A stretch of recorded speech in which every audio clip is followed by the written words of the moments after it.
With good news for today from Baptist Press, I'm Brandon Porter.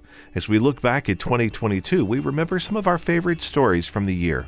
Jason Gravely, a formerly incarcerated man, now a part of Fincastle Baptist Church in Fincastle, Virginia, said his skeptical search for God concluded with his involvement in the outdoor kids ministry program at the church.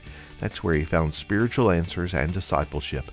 Gravely began attending the ministry's activities with his two stepsons last year. Through these events, he began a friendship with the ministry's leader, Seth Thompson, who would engage in consistent spiritual conversations with him.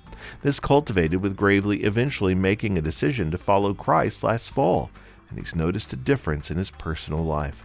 Gravely explained his search for spiritual answers began long before his attendance at the church.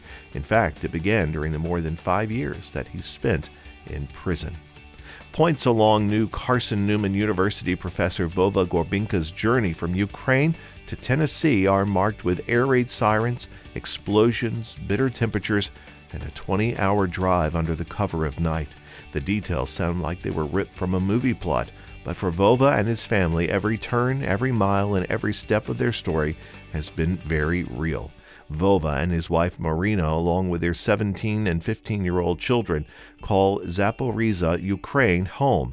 It's one of the country's largest cities with a population of more than 700,000 people, and it's located in the southeastern portion of the country, about 6 hours south of the country's capital of Kiev. It's where Vova has worked as an academic dean at the local seminary and a minister at his church.